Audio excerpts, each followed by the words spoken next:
call us to order. Hello? Yeah. Everyone want to take a seat? Testing. Waiting for everybody to grab a seat. All right, let's go ahead and get this meeting started. And welcome. Thank you for coming. All right, so the meeting is officially called to order at 5:36 p.m. Excellent. Thank you very much. Okay.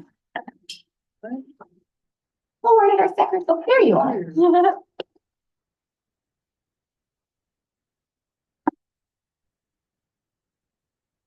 Want the consent agenda?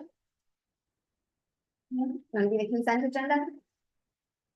Call for a motion to approve, or if anybody has edits. Want me to do it? Norm just initials right there. Right in here? Uh-huh. Very good. Thank you. You're welcome. Yeah. Okay. Are there any motions on the consent agenda? Second. Yeah. Motion to approve. Motion to approve, second, You can make fair. One having edits. edits, questions, anything? Agenda approved. All in favor? Is there anybody who is opposed or would like to abstain from that vote? As a reminder, if you are a voting committee member and you can vote yay, I approve, nay, I decline, or I abstain, which means I don't want to vote yes or no. I'm here, but I'm not voting on this issue. So any nays or abstentions? Okay. Motion carries. Excellent. Thank you all very, very much. Okay, so next up on our agenda, is this echoing as badly for everybody else as it is for me, or is it just it's right in my ear? Next up on our agenda, we have, oh, it's much easier with the rolling chair than it was last time. We have the HUD Notice of Funding Opportunity Letter of Support. I'm going to let Gary talk a little bit more about this, but I want to provide some background information and answer any questions that anybody might have. I also have my fearless leader, Ms. Daisy Correa, our CEO over here, who is available to answer questions about this process as well. I like to think I'm knowledgeable. He's more knowledgeable. So don't be afraid to ask questions if you have them.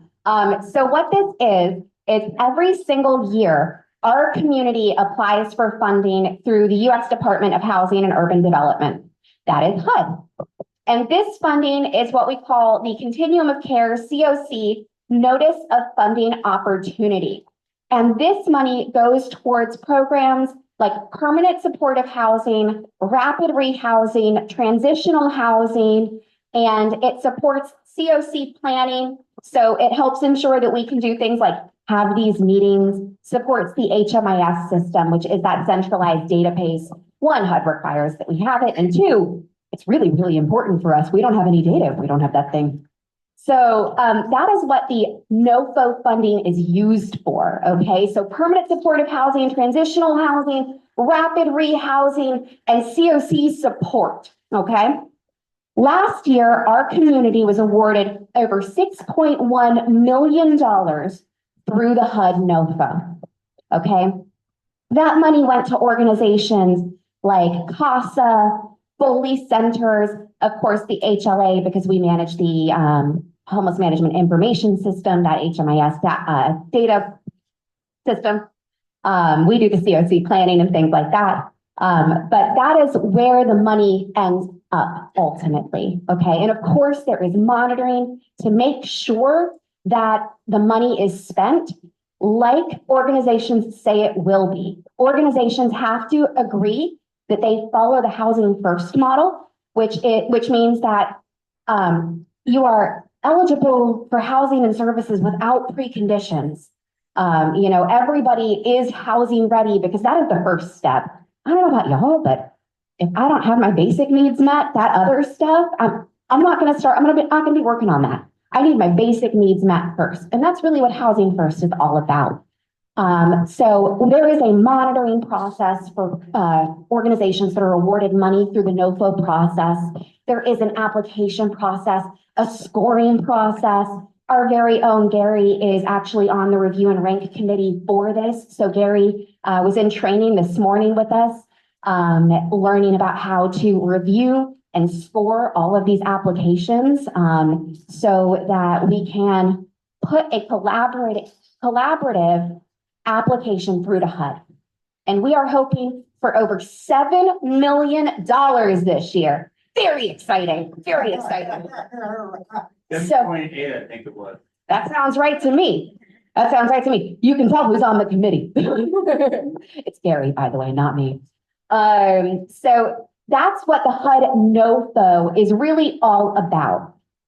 Our organization manages this, and we're looking for a letter of support from the Lived Experience Committee to support our efforts and our applicants' efforts towards this funding, okay? The opportunity for this funding is that it comes in through us or it goes to another community. So it comes to Pinellas County through us and the organizations that have applied, or it goes to other communities throughout the country. So we're hoping it comes to us. So everybody has a letter of support in their packet. This was shared with our leadership. There was leadership, a quick adjustment to a small portion of it since you last saw it. But there is a letter in the packet, and I will let Gary continue on about this since, again, he is the committee member and he is the co-chair. I could find the letter. I was actually gonna read him the letter, but let's take my phone. It might be long, right? Okay. You do think it's right? Okay. I turned it off, by the way, you got to turn the microphone back on. Didn't want anybody to listen to my whole thing. Oh. There you go. Well, as Victoria says, this committee does have a lot of importance with the COC. The information and the data that we generate is used for various policies and decision-making throughout the COC and with the HOA. Basically, we are sending a letter that was composed. I'm going to try and condense this as co-chair, secretary, co-chairs and secretaries of the Lived Experience Advisory Committee. We write this letter to support the priorities set forth in the Pinellas Continuum Care, serving Pinellas County households with severe service needs, including the following: life-threatening, domestic violence, risk of harm or exploitation, basically like human trafficking, length of time homelessness, people with severe persistent mental instance and substance abuse. And we support the COC's application for the U.S. Department of Housing and Urban Development, HUD's 2024-25 funding opportunity, or the NOFO. We offer this support to further the COC's mission in the homeless. This were rare, brief, and one-time experience. This is a letter directly, I believe, to HUD, and it is signed by myself, Michael, and Pat as our secretary. And basically it's showing our solidarity with them in this cause, and that there is embracing the idea of nothing about you without you. It's making sure that the homeless part is in the entire equation. So if there's ever a question about that, what we're doing here is not important, yes, it is. It's very important, because all up the chain of command in the different committees, what we say and do and the data that we generate is what steers all that. Okay? I'm trying to condense this down rather than reading a whole long list. So if I've missed a point, please forgive me. But basically, we wanted to advise you on this, and very soon we'll be free of Kat, Michael, and myself will be signing this, and this will be sent off to HUD itself. And hopefully we'll get the grant, we'll be able to do some good things with the money. You know, we have a tall order to do here and we need money to do it. So they want to make sure that we're part of the equation. Oh, that's pretty much it. I don't think I could have covered it better myself. Thank you very much. Does anybody have any questions about this? Wanted to make sure that there was an opportunity to talk about it and that, you know, stuff wasn't just being sent out there. Lived Experience Advisory Committee that you're like totally unaware of. Okay, so another, I guess, next year. When is the start date for the funding to be released? Great question. Daisy, is this an October 1st start for next year? Is that? So the funding that we received for the HUD 23-24, sorry. So the money that we received from last year that was awarded will start October 1st. This application is going to be for October 1st of 2025. So we have to do it a year ahead of time so that we get funding for the following year. So this will definitely help with October 1, 2025 funding and services. So we will have funding that was issued to us, which was 6.1 million, October 1st of this year. Great question. On that note, this funding cycle HUD has started doing they used to do every year. This is the very first time they're going to do every other year, which we are really excited for because you have no idea how big of a process this whole application thing is. So we are applying for that 7.8 million per year for the next 2 years.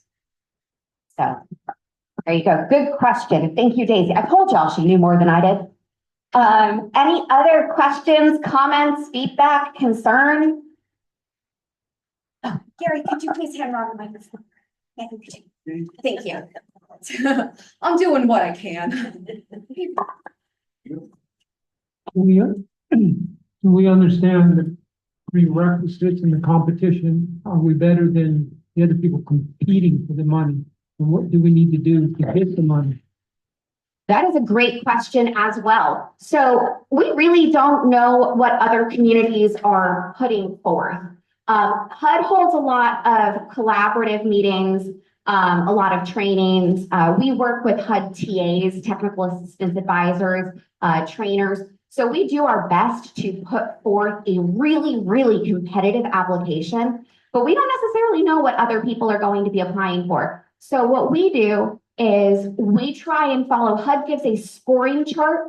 And so, you know, you'll get 10 points for this, you'll get 5 points for this. And we do our best to make sure we're going to get the maximum number of points. That's really all that we can do as a system. We make sure that the applications we put forth match HUD's requirements as best as we possibly can. And we make sure that we are maximizing points. By the way, lived experience participation is a huge part of this, okay? HUD, I don't want to tell you how hard HUD would ding us if we weren't having these meetings. You know, the participation, HUD wants us to live up to that nothing about you without you ideal. That is not a phrase that I came up with, as much as I would love to take credit for it because it's great. That's not mine. HUD wants us to live up to these ideals. And so that's a huge, huge part of what we do. And so we wanted to make sure that we took that a step further, that we didn't just say we do have lived experience participation, that we had a letter to say, we're not telling you. Our committee chairs are telling you about this experience and about this participation. So that is how we try to have a competitive application. I hope that answered the question. Any other questions, comments, concerns, or feedback about this before we go on to the next thing? No? I don't think that this required a formal action, but you know what? Oh, Jennifer, Megan, could you get the mic? I'm not quite sure if this is the right place. Hold on, with the microphone, please. Everybody, just as a reminder, and this is not directed at you, Jennifer, Daisy did it too. No, I know. As a reminder, so that everybody can hear, because not everybody in here has crazy back hearing like I do, and not everybody in here is crazy loud like I am. So please make sure that we are using the microphone to accommodate everybody's needs. So I just wanted to bring up, where it talks about the advocacy issues. When it comes to the membership flyers, I would like to, again, I'm not professional with all of this, but, the change in the wording, Okay, is this about the membership flyer or the no vote letter? the membership. Okay, so let's put a pin in that one and talk about that after the meeting, if that's okay. Right now, we're talking about this letter. I appreciate you looking at that though and wanting to improve it. That's important. Very good. Anything else, y'all? All right, then, Gary, would you like to call for a motion to approve? I've entered a motion to approve it. You gotta call for it. Call for it. I call for a motion to approve. All right, Kat raised her hand, so the Kat's first. Do we have a second? Second. Daniel second. Perfect. All those in favor say aye. All those opposed, nay. And would anybody like to abstain? All righty then. Put on my ace Ventura. Okay. What do we have up next? It's my PowerPoint next.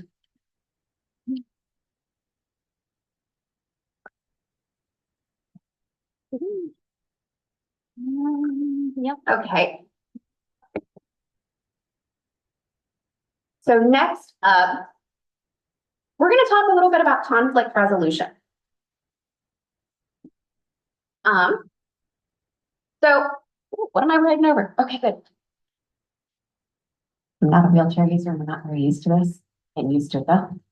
Okay, so I wanted to talk a little bit about conflict resolution in this group because there have been a few instances of conflict being brought to me, which is the exact right way, or at least one of the exact right ways to handle conflict. That is one of the things that our team is here for. Hi, my name is Victoria, if you don't know me. Hi, that is Miss Daisy Correa. She is my CEO. She's right over here. And this is Megan Robinson right in front of us right here in the middle. Everybody, I don't think I did that yet. Everybody, remember how I told you I was getting help and things were gonna get crazy and I'm gonna be less crazy? She's here. Everybody welcome Megan.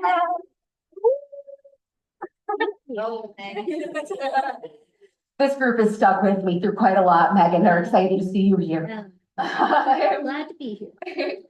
So there have been a few instances where conflict has been brought to my attention or has been brought to my attention, and I appreciate that. I appreciate the passion that goes into the work that we are doing here, and I appreciate how many people want to be involved in what we are doing.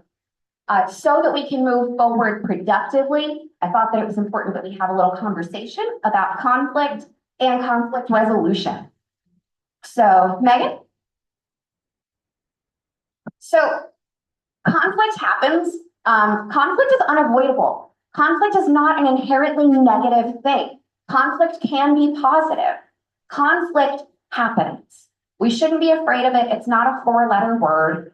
We can move forward and through it as a group, though, or as individuals. So, why does conflict happen? Ideas differ, perspectives differ. People communicate differently. Maybe you're a visual learner and another person is an auditory learner. And you're like, oh my goodness, why do they keep yelling? And they're like, why won't this person talk to me? Who knows? We depend on each other. And when people depend on each other, tension rises. And there might be differences in how we fundamentally understand things. I'll use a personal example. My brother has Asperger's syndrome. He is on the autism spectrum, but in a super high functioning way. So people don't realize that he's autistic. His brain makes no sense to me.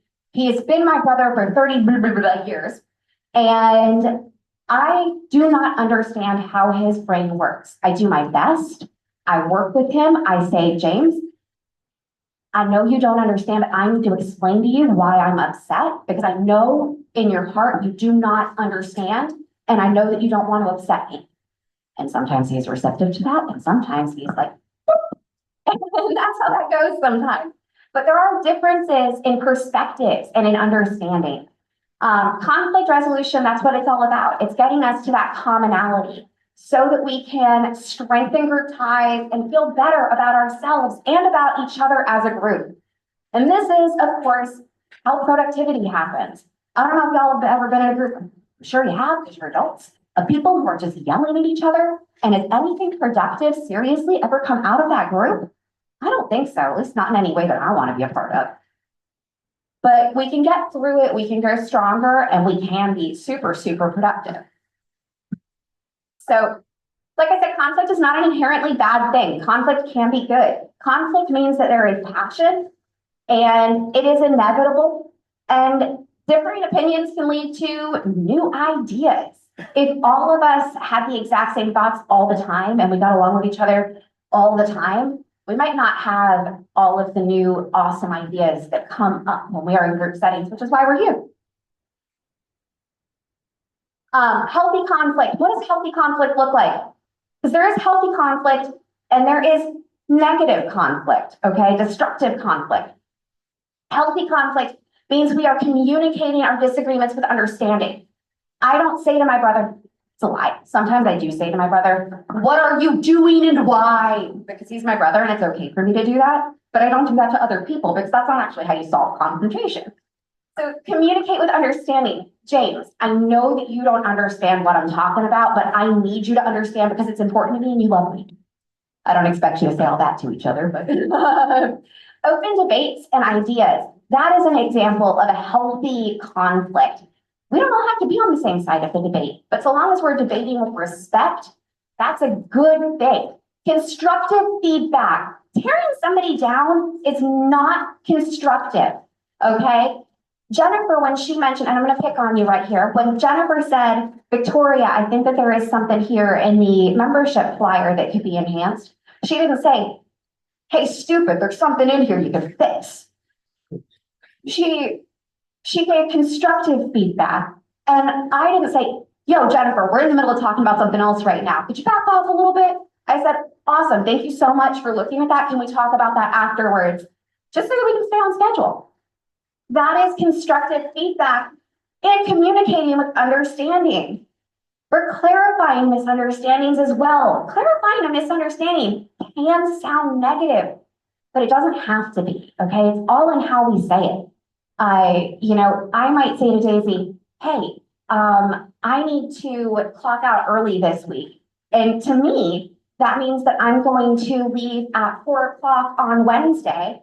But to Daisy, that means I'm going to leave at 4:30 on Thursday. That's a misunderstanding that can be easily communicated. Now, she could look at me and she could be like, Victoria, where on earth did you go on Tuesday? Or she could say, hey, Victoria, so next time we're going to talk about when we're changing our schedules. Could you send me a calendar invitation just so I'm on the same page? Clarifying our misunderstanding. Setting healthy boundaries. What is a boundary? This is a common misunderstanding. A boundary is not, you will not talk to me. A boundary is, I don't want to talk about this subject, so I'm not going to engage on it. I will talk to you about other things, but this particular subject, it's off limits for me. A boundary is something you set for yourself, not something you impose on other people, okay? So setting boundaries mean you are setting that for yourself in your own circle, okay? And you are saying, this is my invisible fence, please do not cross it. If somebody crosses it, that means they have crossed your boundary and you have the opportunity to say, thank you, no thank you, I don't want to engage on this. Okay. Negotiating compromises, I stop going into that thing. Negotiating compromises is also part of healthy disagreement, healthy conflict. We can negotiate compromises. Daisy, I know you wanted me to clock out at 4:30 on Thursday. I wanted to clock out at 4 on Tuesday. How does 4:15 on Wednesday sound? That's a compromise. That's what healthy conflict looks like. Do we have, and I don't want to take too much time for questions here, but are there questions about what healthy conflict looks like? Okay, then let's go forward. Negative conflict. Conflict can have a bad impact, okay? When conflict is managed poorly, it can slow or stop teamwork, okay? I've been in groups before that were working really, really well together until people started disagreeing in a really unproductive way. then nothing happened and the group disbanded entirely. And we made no progress. It can also make it so that we all feel a little bit worse about ourselves and as our group and about our group. I don't know about y'all, but when I'm in a bunch of open conflicts, I don't feel good about me. You know, it's me. Hi, I'm the problem. It's me. That's how I feel if I'm in a bunch of conflict with people. So it can have a really, really negative impact on our motivation and our mental health and the state of our group. What does negative conflict look like? Negative conflict, name calling. In the example I gave earlier where Jennifer was like, hey, stupid, this thing isn't working. How negative is that? Instead, she was like, hey, Victoria. And that's way more positive. That is my name, not stupid. Placing blame. Victoria, why did you put this like this? This could be written so much better. Come on, that is not how we get anybody to do anything. You know, you catch more flies with sugar than you do with salt. That's what that is. Don't, y'all, I am not from America, okay? I know it sounds like I do, but I am not from America. Personal attacks, also not productive, okay? Let's go ahead and take out the personal attacks. Let's start using some I statements, okay? So instead of, why didn't Daisy let me clock out at 4 on Tuesday? I really wanted to clock out at 4 on Tuesday. I really wish Daisy had let me clock out at 4 on Tuesday. And I will communicate that better with her in future because I need to take responsibility for my own timesheet. Is that mental? You know, passive aggression. Is there anybody here who doesn't know what passive aggression is? Okay, so we all know what passive aggression is, what it looks like, and how it feels. Why do we all do it? And I'm not looking at anybody in particular. I just know we all do it. I do it. Why? That is not how we are productive. Avoidance and silence. Cold shoulder is maybe a good way to deal with your brother. It is not a good way to deal with a committee member. Okay, we are here to work together. It is like we are all on the same team. But think about it this way. If we were all on Daisy's payroll here, we were all working together under one, payroll. Would it be okay if we were all fighting all the time, or would HR get called in? HR would get called in, and we would have some issues. We would have some really, really rough all staff meetings, I think. Thankfully, we don't. We do like pumpkin painting contests and things like that for Halloween. Yelling, threats, violence. Let me be very clear on this. If there is threats of violence, you will be removed from the committee. That's an immediate thing. You will be removed from the committee, and we will send that to the CoC Executive Committee as a formal grievance. That's a super, super, super negative thing. Clicks, gossip, and exclusion. I want to pause on this because I know that this can happen in every group, and this group is no exception. I'm not pointing fingers. I'm just saying that this is how it is. We all like to think that we are better than we were in high school, but I know none of us. We all have a part of that in us. It's not that we don't grow. It's just that lives in us forever. Let's not be mean girls or mean boys or mean people. Let's work together and try to understand other perspectives, okay? If we cannot do these things, then it's time for some conflict resolution. Next on the list, our work is important, okay? Why do we need conflict resolution? Why does any of this matter? This work is important. I don't think that I really need to belabor that. We talked about that whole, we talked about the no-fo letter and how impactful lived experience is for funding. Gary, Mike, how often are y'all in other meetings for the CoC and they say, what does the lived experience committee think about this? I mean, it must be every meeting that we're in now, right? Just about. Yeah. This work matters, okay?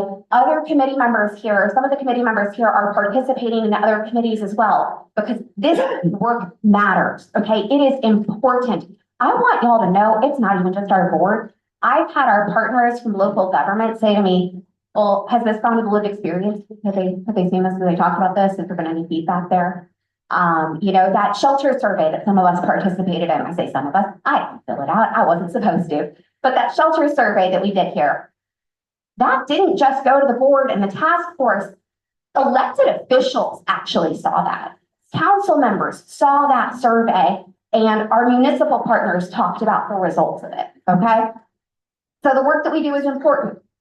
Next. Our mission statement. So I pulled a bunch of stuff, but I won't go through all of it verbatim, from our charter. This comes directly from the Lived Experience Advisory Committee charter. This was created by this group while we were still a work group before we were an official committee, and it was approved officially in January of this year. So this group follows the guiding principles of nothing about us without us and the platinum rule. What's the platinum rule? The platinum rule means treating others as they want to be treated. The golden rule means treating others as you want to be treated, which is a great first step. If you are not yet to the point of putting yourself in somebody else's shoes, think about how they would feel if they were you. And then we can work to the point of putting ourselves in their shoes, okay?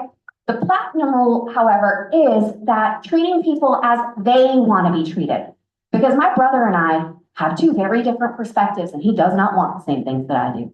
So I try and treat him the way he wants to be treated when I'm not like too mad at him, because again, he's my brother.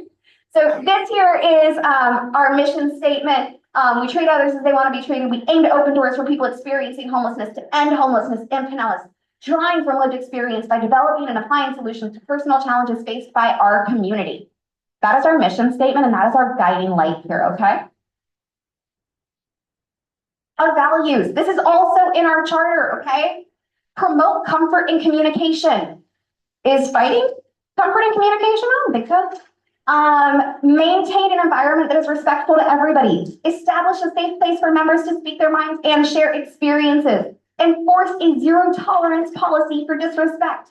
Uphold the principle that everyone has the right to speak their opinions on, and their opinion matters. Encourage positive attitude and smiles, and maintain a judgment-free zone for all participants. I know I didn't read all of them, and I read that off really quickly. I don't feel like y'all need me to read the charter verbatim, do you? You have it, and it's online. But are there any questions about why this is important, why this matters, or how we actually do this in practice? Okay, let me ask you. If I talk over somebody, have I given them the opportunity to speak and shown them that their opinion matters? No, okay. If I yell at somebody right before we walk in the front door, have I encouraged positive attitudes and smiles or maintained a judgment-free zone? Nope, okay, okay. And have I been respectful to everybody? No. Let's try and live up to this, okay? That is what we signed on to. And if you are a voting member of this committee, this is what you sign on to. And if you cannot agree to this, please let me know. And we'll go ahead. It's okay. I completely understand we're all at different points in our journey. If you cannot uphold this, it's okay. We can go ahead and just remove your name from the membership. And I don't mean that as an insulting or negative or threatening thing. It's just that we do have a zero tolerance policy in our charter. And it's really, really important that we're able to be productive, okay? And I want to make sure that everybody has the opportunity to thrive. Our rules of engagement, this is also in our charter.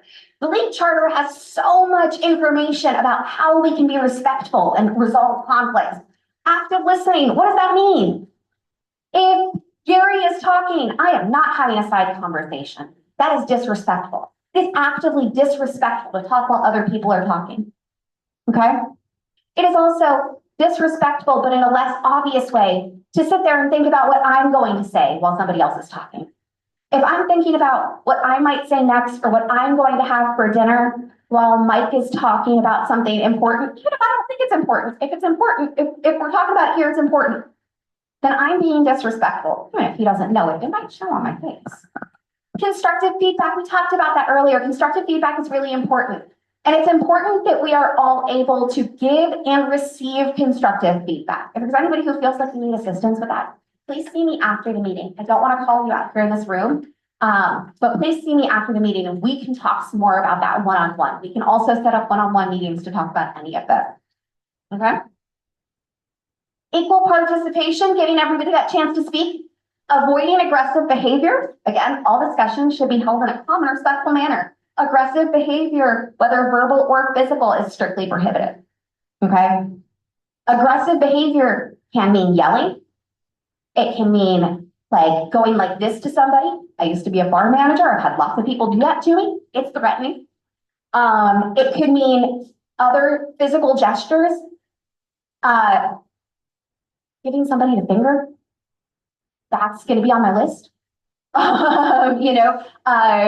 Telling somebody where they can go or where they can put something, that's gonna be aggressive behavior. Let's not do it, because otherwise we're gonna have to go back to that. If you can't live up to the values that we have all voted upon, because this was voted upon, then we need to reevaluate committee membership, okay? Next. Conflict resolution. Any disagreements or conflicts that arise should be addressed directly, constructively, and respectfully. If necessary, a third party or mediator. To start off, that would be me or Daisy, and then if we needed to go from there, it would be the CoC Executive Committee. We would do a grievance subcommittee within that committee. So a third party or mediator can be brought in to facilitate a resolution. There is in the CoC charter a grievance policy. If issues come up in committees that cannot be resolved in committees or, through assistance this way, we'll take it to the executive committee, okay? Use I statements. We talked about that already. I statements help us avoid placing blame and help us take personal responsibility for things. And don't discriminate against people. This feels really obvious, but don't discriminate against people. We all have the right to be here, okay? I don't care where you were born. Again, I already said, I'm not American. I don't care where you were born. I don't care what your religion is. I don't care who you love. I don't care what you do in your free time. You come into this room, we are all equals and we all respect each other, okay? So conflict resolution, there are a few different ways to resolve a conflict. And I will share this PowerPoint. I'll ask Megan to share this PowerPoint afterwards. I'm not going to read through all of this verbatim, but there are several different ways to resolve a conflict. Competition, collaboration, compromise, avoidance, and accommodation.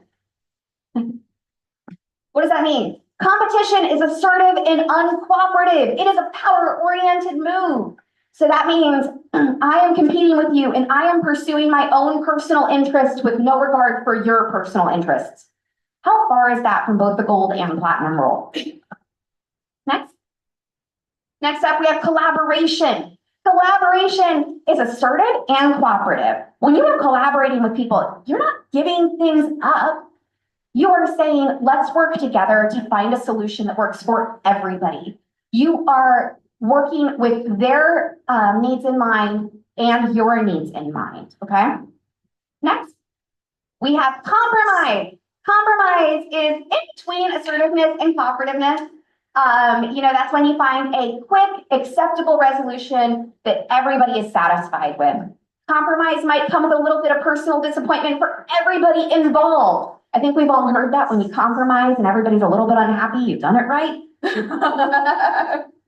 So that's what compromise is, okay? Finding that middle ground.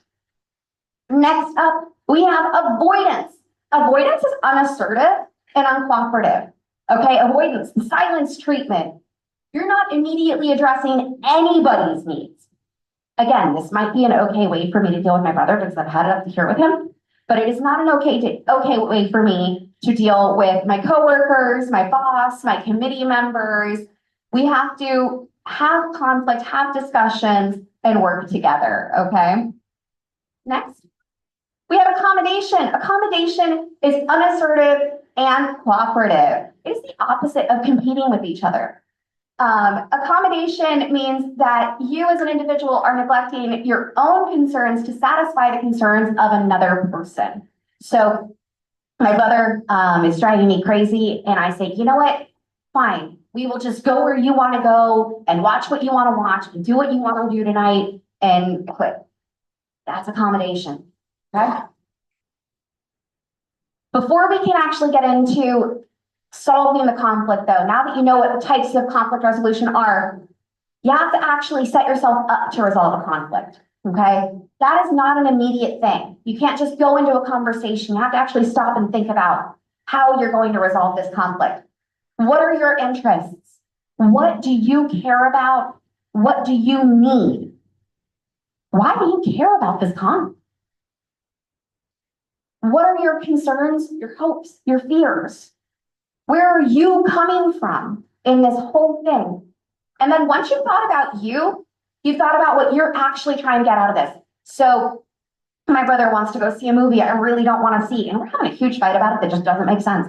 Why am I so upset about this? Well, it's probably not because of the movie, it's probably because he bulldozes me all the time. So what I want out of this is for him to stop bulldozing. And also then, for me to be more assertive in my own needs and wants, okay? And then my concerns are that we're going to continue this cycle. My fears are the same thing. My hopes are that we break out of this cycle and we work together a little bit more. Where am I coming from? We'll get to that next. Where is he coming from? I hope that I'm a strong enough person to get there. Next.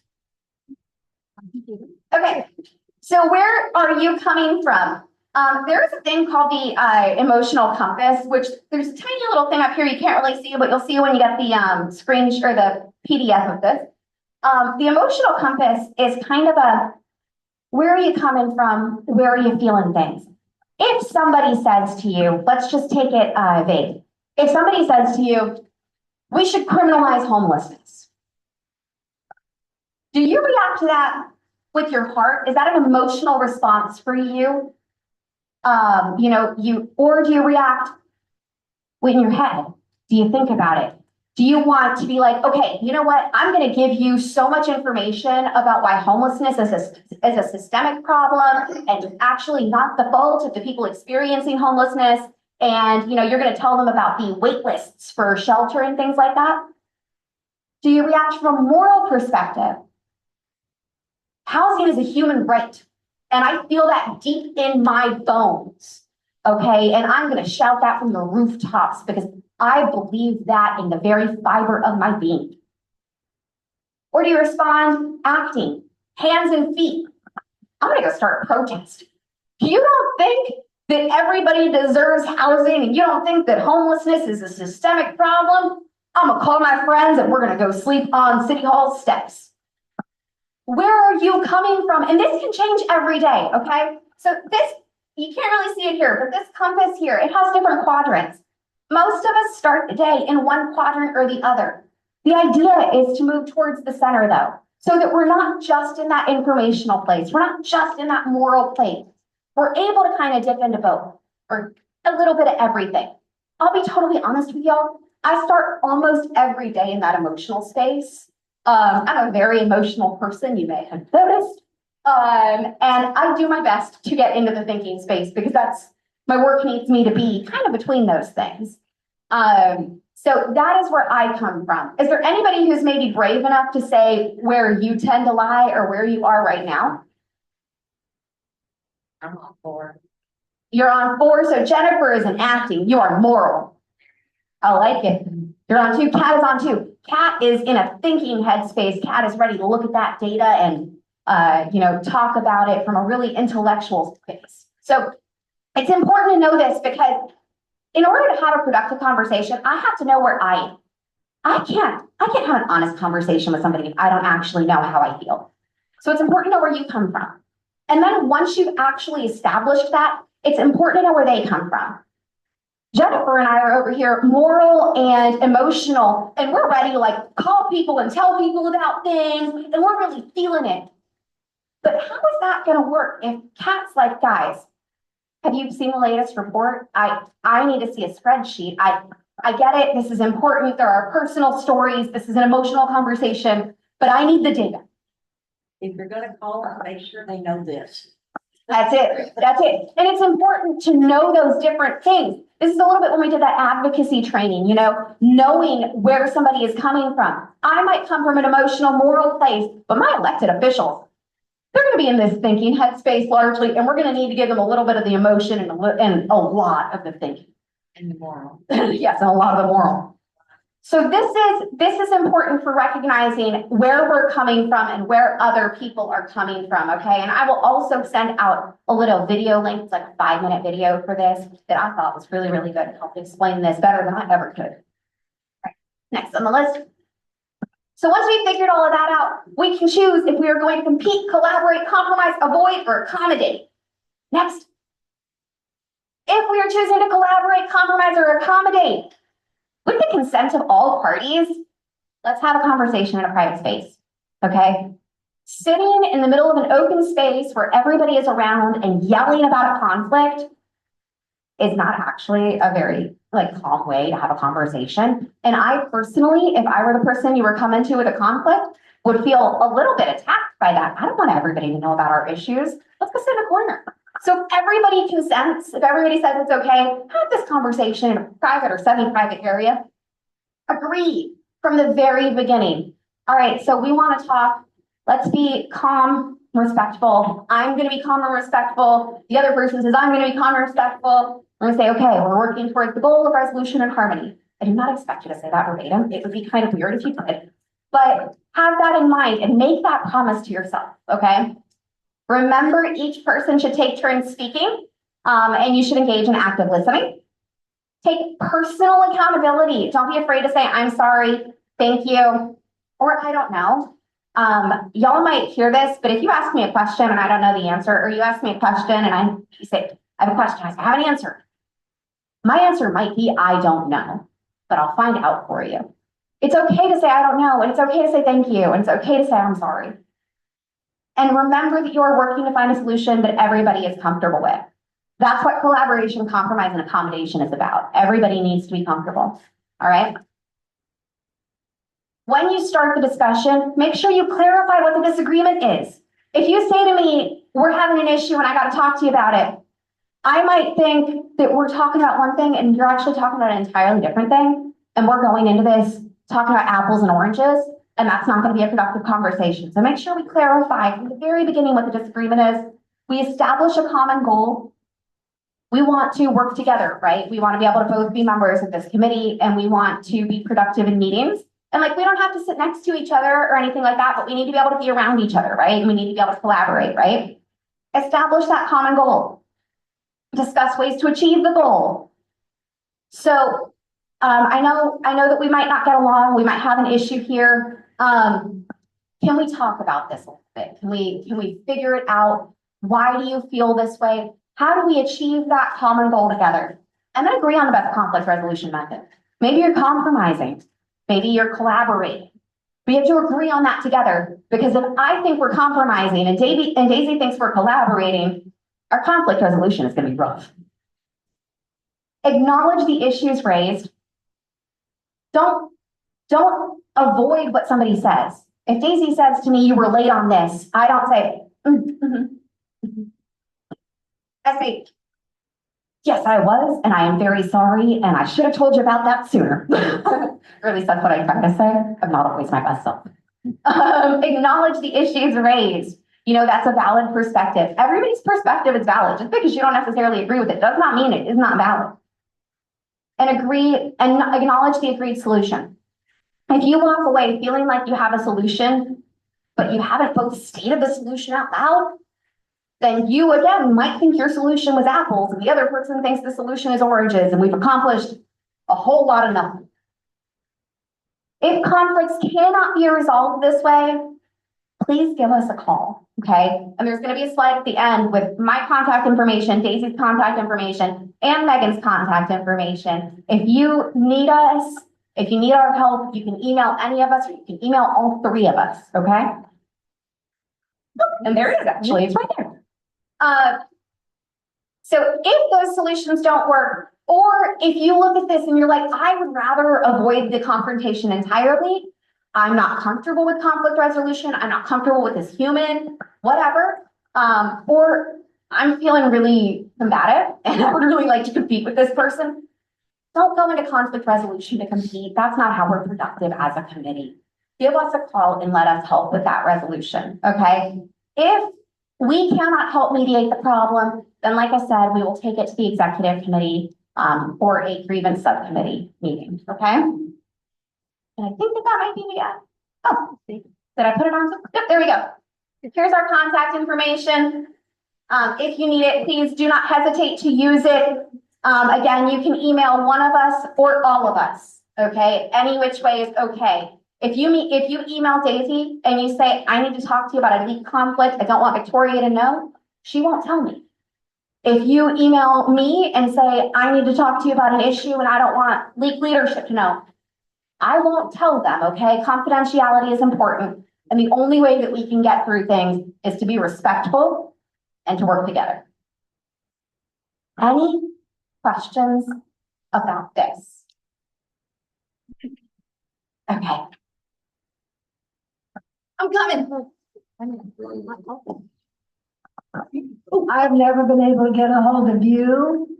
And when I call, you get disconnected. So I've been wanting to try to contact you and I have never been able to get a hold of you. I even drove by the building. I've tried calling and I get disconnected. So I've had some issues, but I can't get a hold of you. So we can definitely look at what number you're calling. I want to make sure because it shouldn't get disconnected, but we can definitely talk about that afterwards as well. Okay. Would you do the, yeah, for Cal? Thank you. Oh, sorry. I moved it all the way over here.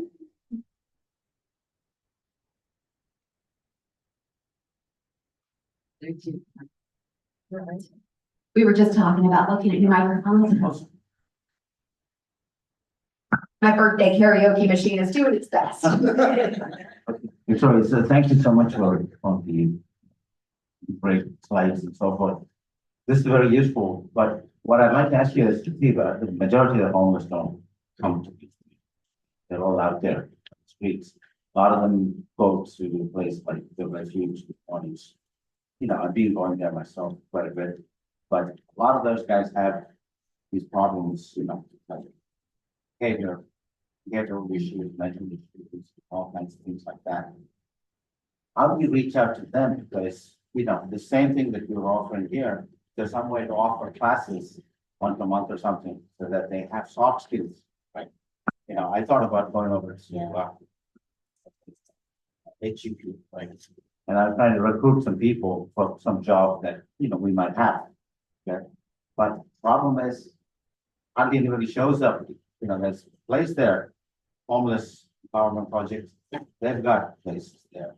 There are a bunch of other nonprofits where we have offices. I have 24/7 access to a place where I can actually maybe, you know, conduct classes. So to answer your question, there are some behavioral health organizations who are out there and who do some regular classes. For instance, I think the Suncoast Center does some regular classes. They do a lot of parenting classes, but I believe that they also do some adult life skills and some behavioral health classes as well. The Metro Inclusive Health has a lot of group meetings and whatnot for the LGBTQIA+ community. I think the area agency Aging on Seniors does some classes as well.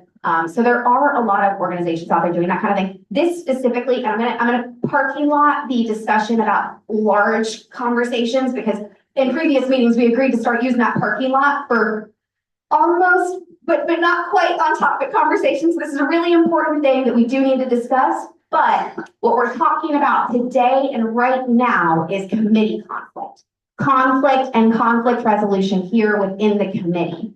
And to help resolve conflicts, I am working on very much on staying to that because one of the conflicts that we have, by the way, is sticking to our agenda.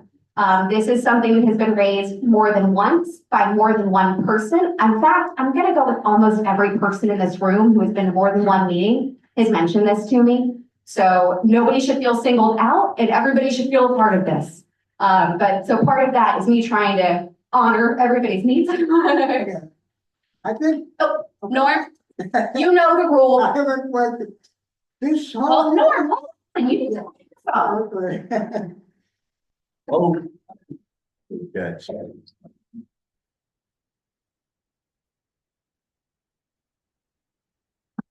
This whole topic that you just talked about, company, I think it's only briefly touched on page 9 here, but not everything that you said and talked about in detail, right? Now, will that be on the minutes or would that, are there going to be maybe, because every single detailed point to me is very important. Will there be a printed copy of that or will it be on the minute? Okay, that's fine. Both, yeah. Okay. Sorry, gotta get away from that. I'm gonna make it screen. Yes, absolutely. So everybody will receive a PDF of the slideshow so that everybody has that. And this will always be in the minutes. Actually, Megan, what she's been doing, she's been typing like crazy over there, is writing the minutes as we talk. She's our one-woman transcription service. Which is not something I put on the job application. She might need some conflict resolution with me later. That's a really good question though, Norm. It's really important. We want to make sure everybody has access to the documents that they need. On that note, the charter for this committee is available on our website. So that is always available for viewing. Okay. Any other questions? I know that we've totally gone over time, but this was a super important topic. Ooh, sorry, you were behind. Communication is not the same as it was before. Back in 1990, when I went for my Child Development Associate's degree at SPJC to teach preschool, first grade, kindergarten, they even said then, back in 1990, children were being born and raised without a conscience. Back when I worked in Colorado at Safeway, we had to have contact with all of our customers. Now that you have these phones and these kids that are 1 year old have the phones in front of their face every day, 24 hours a day, people do not have eye contact. Communication is not the same like it used to be years ago. I am still an LPN. I used to work at Morton Plant. I babysit veterans and I check on seniors to make sure that they're not dead on the floor in their home or they haven't fallen and broken a hip. So people do not communicate. I'm always out. I can be out 24 hours a day in the community. When you are around people, usually they want to do all the talking. And a lot of times you don't get a word in edgewise. And when I did my clinicals at Morton Plant for nursing, we had to keep our mouths shut. Every time we had our 6 patients go in during clinicals, we could only maybe if they asked, yeah, are you married, you have a cat or dog, we could say that. We could not complain to our patients. We could not tell them anything personal about our lives. And our instructors would go in our rooms after our clinicals. And if our patients knew anything about us, like I had a fight with my boyfriend or my kid got kicked out of school, they would be kicked out of the rotation for nursing. It's not like that anymore. Most places when I go somewhere, everybody else is running their mouth. You don't have eye contact. And also, I've had some problems with some people in this room right here. Now, how are you going to decide if someone gets booted off the committee or booted out of the environment? It doesn't have to be a certain legal way that you do it. You would need to talk to both parties or 3 parties or 4 parties. Thank you. So there were a couple points that you raised there that I want to address. The first is, I gotta stop rolling in front of that. It's so bright, the projector. The first is, like we talked about earlier, there are a lot of different styles in communication. Okay, not everybody communicates the same way, and not everybody understands things the same way, and not everybody comes to something with the same perspective.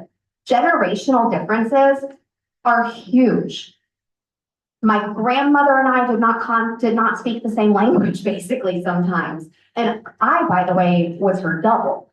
But we did not see eye to eye on things because we communicated differently. My 10-year-old nephew is like an alien to me sometimes. I don't know what he's saying. It's Riz. What is Riz? What is stigma? I mean, like, I know what the word stigma is, but slang, does anybody understand that? He tried to explain to me, but I still don't know. Generational differences really, really impact a conversation. And in any large group, that becomes pretty evident. If you look, for instance, at our HLA team, we have every working generation from Gen Z to boomers and to, we haven't even hit above a boomer? I'm not sure yet. But we have like 4 or 5 different generations in that one agency. In this room, I look around this room, and we must have at least 4 generations in this room. And there's a reason that, you know, boomers and millennials and Gen Z and Gen X and have all of these conflicts that you see. It's because of the different priorities and different styles of communication. And part of getting along as a group is understanding, recognizing that, knowing that my preference for communication is not the same as everybody else's, and that does not make mine more valid. If you ask me if I would prefer to text you or talk on the phone, my answer is I would prefer to text. That is a personal preference for me because I'm in my 30s and that's just what our generation is. Is it a good thing? I don't know, probably not. But it is true. That is not everybody's preference though. And if I stuck myself to only text, I probably wouldn't be employed for very long. So it's really, she's a caller, exactly. So it's really important that we recognize these generational differences, that just because we were here more recently or we were here first does not make our point more valid. That everybody's in their phone, you know, that is absolutely something that irritates a lot of people. And it's understandable why that irritates people. If you ask somebody younger, they might say, well, I have, you know, my mom is in the hospital and she needs to get in touch with me and I have my kids' daycare. And maybe they have a bunch of reasons for it. I don't know. I don't know what the preference is either way or what the needs are either way. And part of conflict resolution means understanding that you don't have all of the answers. You don't know why somebody feels the way that they do. You don't know what makes somebody tick. You don't know somebody's experiences. All you can say is, I personally have an issue with this, and I would like us to resolve this. And that's how we move forward. The other issue that you asked about was deciding who gets kicked out of the committee. That is not something that would be done lightly, to be honest. In my 3.5 years at the HLA and with the COC, I have never one time seen it happen. The answer to that would be that it would go beyond us. It would go to the COC's executive committee, to a grievance subcommittee, and it would go from there. That might mean that we engage the COC's attorney to ask them for, actually, no, it would definitely mean we engage the attorney just to ask for advice to make sure we're crossing all our T's and dotting all of our I's. But that would not be decided by me. That would not be decided by the leadership in this room. I don't even know that would be decided by Daisy. I think that would be ultimately decided by our COC executive committee's grievance subcommittee. And for what it's worth, if anybody has a conflict of interest, they won't be able to serve on that subcommittee. So I couldn't, for instance, be part of the conflict and part of the grievance subcommittee. That just wouldn't work. Do you have any other questions about conflict resolution? All right, everybody can get, we're trying really, really hard to move to some Robert's rules stuff. So everybody can have a maximum of 2 questions here. So one more question for you, Jennifer, okay?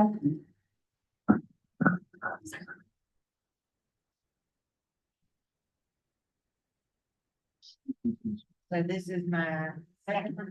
Yes, ma'am. Big deal for the 40, then for that. Microphone. You get one. We're gonna look at you microphones. I'm good.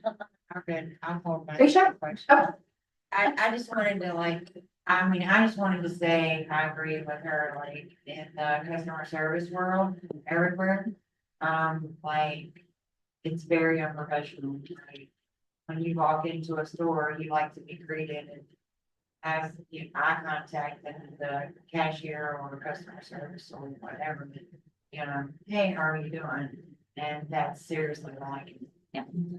So let's try and remember that here. And does everybody agree that like a hi hello makes you feel a little bit better about your day? All right. So then how about in this group here, we agree to hi hello each other as we pass. We don't ignore each other.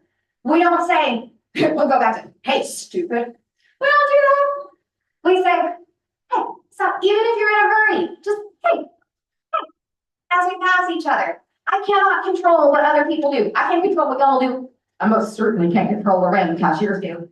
But I can ask if this committee wants that as a group, we make a commitment to like that little bit of courtesy to each other. It is. All right. Do we all agree? We're not going to make a motion or anything. Doesn't need to be official. But like, raise your hands if you agree to this.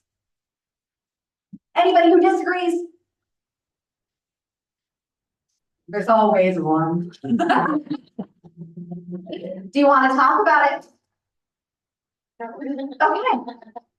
Okay. And we are bored. All right.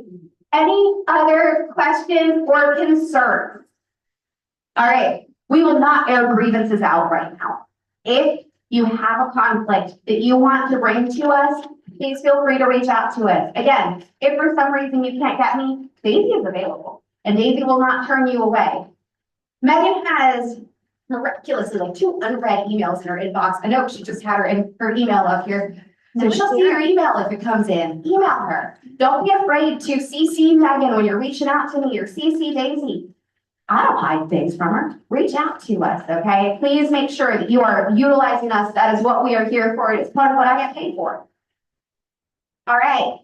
All right. So we have used so much more time than I meant to for this, but it's an important conversation. I'm really glad we had it, and I hope that we can all move forward productively and that we never need to call in the grievance subcommittee. That is my goal. Never have to call them in my tenure here. Tenure. All right, what's next on our list? Anti-camping law. Oh, the anti-camping law. Okay. With no attachment. Okay, who's doing this one? You and. Oh, okay. So I'm gonna start here then. Our task force, the COC task force, y'all have heard me talk about it a bunch. We have another meeting coming up next week, and we are still trying to figure out the best solutions for how to temporarily shelter and then permanently house everybody. There have been a couple of organizations who have increased their outreach and they've increased their bed capacity. Really exciting to hear that. I think Pinellas CoC, Safe Harbor, I think St. Vincent de Paul have all increased their bed capacity and or their staffing. They have to increase their staffing and they're increasing beds. So, there are more social workers, there are more outreach workers. So that is one good thing that has come out of all of this. And we are still working on finding more solutions as well as work in progress. The anti-camping education flyer took a while, but it was through. I have 2,000 of these coming in English and 1,000 of these coming in Spanish. And I'm gonna have a group of volunteers staple the homeless resource card to these. And then we're going to give them to resource centers, shelters, street outreach providers, the libraries, so on and so forth. By the way, if there's somewhere on that list I didn't say, and you think we should share it with them as well, meal sites, those kind of places, write it down and let us know after the meeting, please, because we want to make sure as many people have the opportunity to see this as possible. But so that is the update there. And then we are also working on a bit of a town hall. What I think that we are going to do is we are going to do one big education event that gets streamed a bunch of places. So if anybody has ever participated in the COC information sessions that we do most months, we do 8 of them a year, second Tuesday of the month at 5:30 p.m. on Zoom, a bunch of organizations come in and share their resources with the community. So here at the library here, Meg actually streams that. So you can sit down in a room and you can watch the entire COC info session. So what we are thinking for our anti-camping law education session is that we will hold a webinar. And this webinar, this virtual event, will get played on screen live. So like I'm sitting and I'm having this discussion, Daisy and I are sitting behind a desk and we're talking live and you're sitting in this room and you're watching us here on this screen, okay? So that's what we're thinking. We would ask folks to send us questions ahead of time so that we can answer questions live. And then if you've ever been on a Zoom meeting, you may have noticed a question and answer box. We would also take questions that way.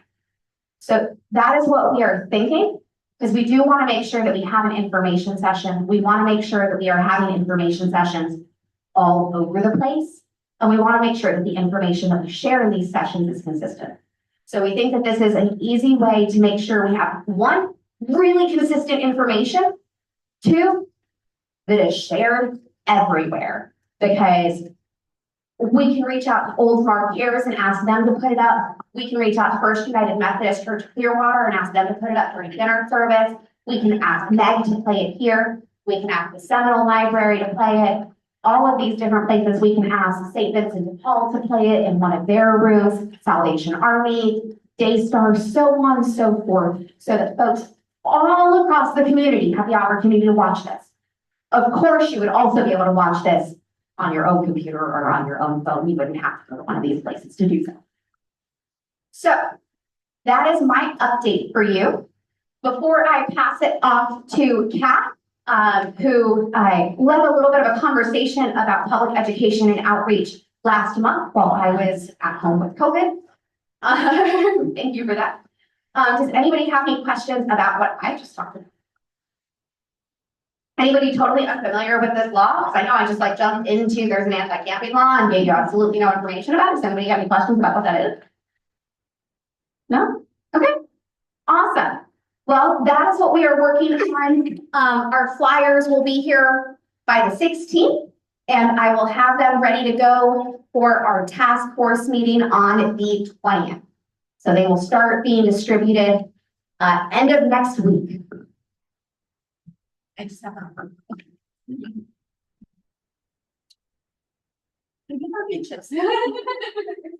So, I know we talk a lot about, how this committee affects or contributes to what we're doing in general. And I just want to say that your very own chair, Michael, gave me the idea of changing the title to There is Hope instead of There is Help. And I do take everything into consideration, so that was changed in this flyer. And some of his other comments that he made were placed into this flyer as well. So your comments, your input matters, and I take that really a lot into consideration when we're doing everything for the COC. So I just wanted to point that out, and thank you. Thanks for that.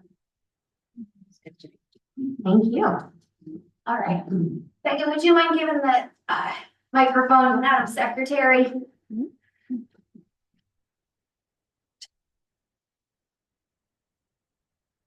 You didn't know that this was going to be part of it, didn't it?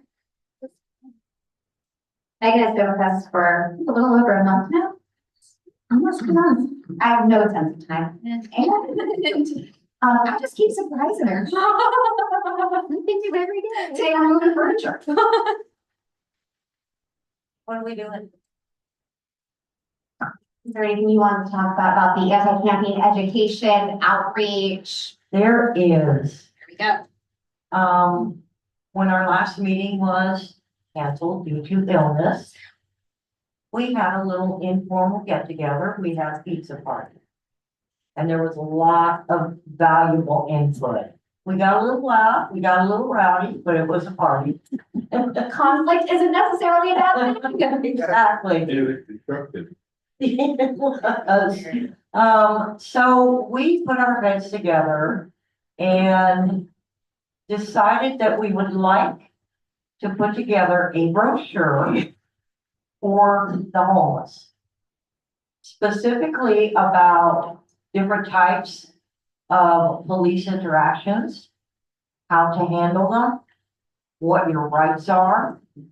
We'd also like to use a section to touch on the anti-camping law and highlight the specifics to hopefully help people deal with this issue without going to jail.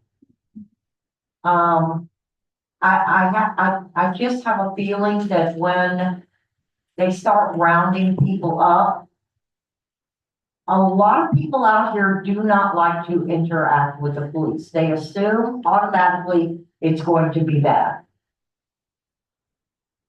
A lot of people probably don't realize that there are certain types of interactions with the police and how to deal with them appropriately. The goal is, if there's a shelter space available for you and that's where you need to be, this officer standing in front of you is the opportunity to get there. If you don't panic. Officers, when they get out of their vehicle, you can tell just by the way they approach you what type of interaction this is going to be.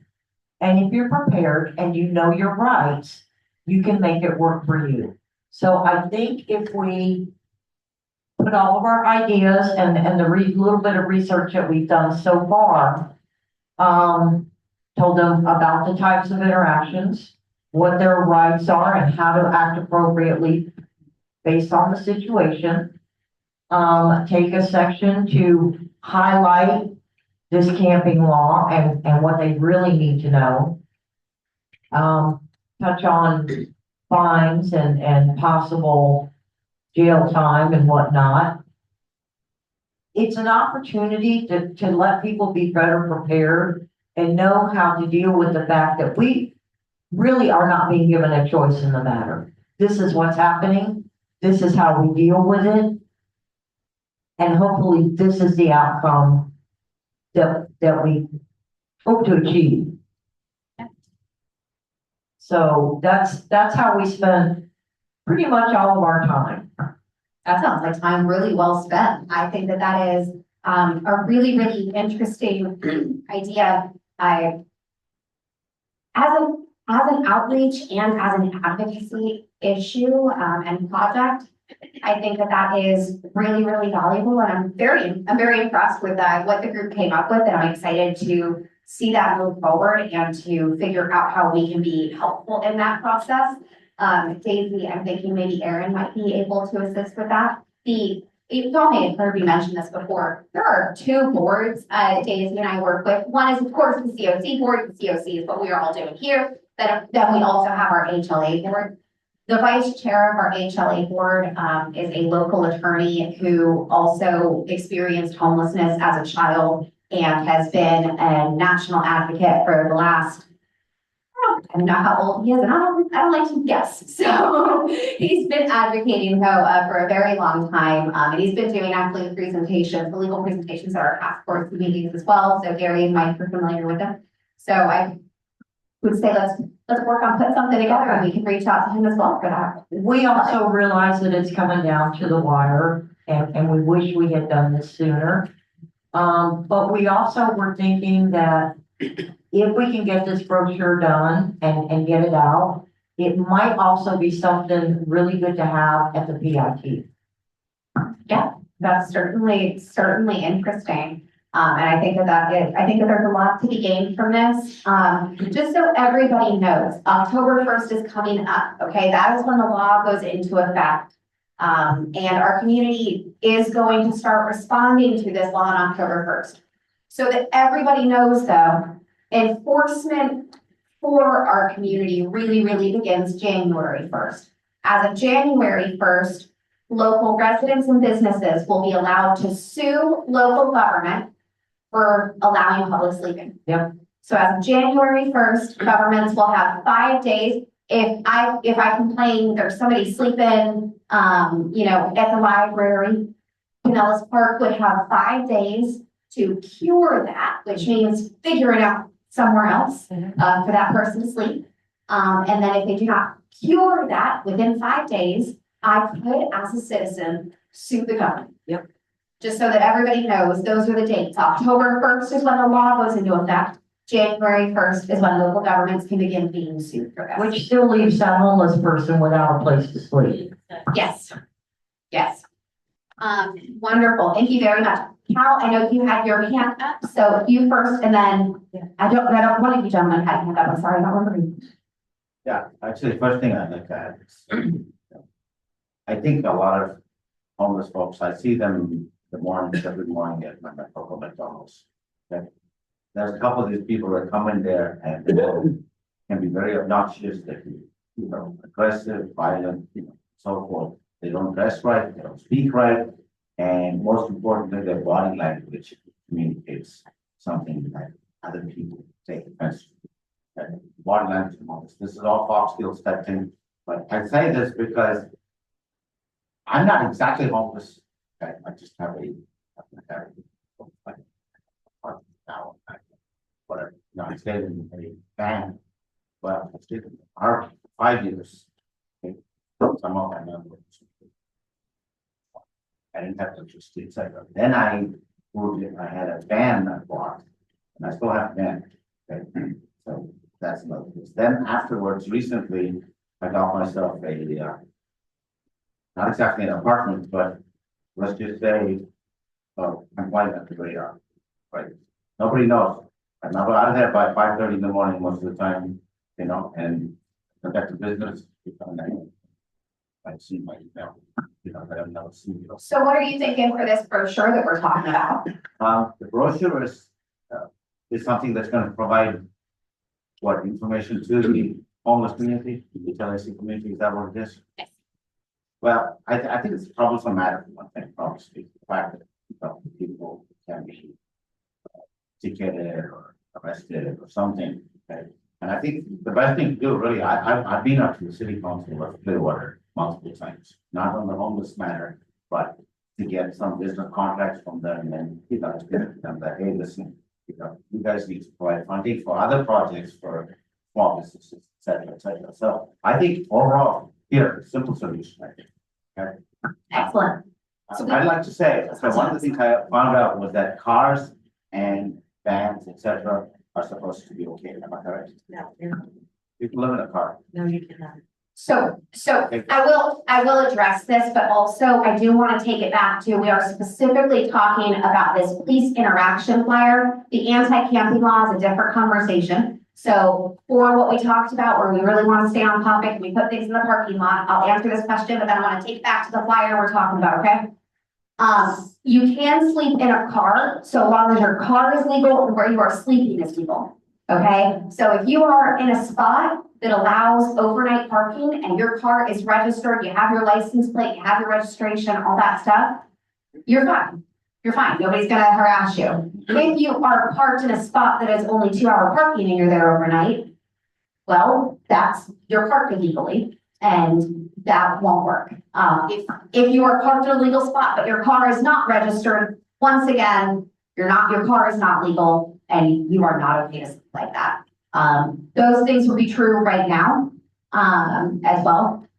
So that's the answer to that I question. also just want to, like, mention, I think, you know, people from this community need to learn how to make friends with their neighbors, friends with business owners, merchants, et cetera. I had a friend of mine who actually is staying in their van, right? So I really appreciate that, Cal, but I'm so sorry. I have to keep us on topic here and we only have 3 minutes left and we did have another question. So I really appreciate that. And I think that's an important topic that we should discuss in other meetings and other opportunities, okay? I want it noted, yeah, question over here first. I want it noted, the parking lot does not mean your topic was not important. It does not mean we will never talk about it again. The parking lot is specifically, let's talk about this at another time while we have a little bit more time for it, okay? The most relevant thing for that topic is, I don't know if anybody pays attention to any football, but Miami player, Derek Hill, he was stopped for speeding. He was handcuffed. And from what I understand, speeding is fine. I mean, you get tickets and all that, yeah. But he was handcuffed because of one thing, his attitude. He had a bad attitude. That's what I'm worried The about. one thing we ought to remind ourselves when we're talking about conflict resolution and all that is your own attitude has an effect on the other person. And that means the police will take that into account, whether you're getting handcuffed or not. So it's something that you gotta keep in mind constantly because they're on the lookout for people who have bad attitudes.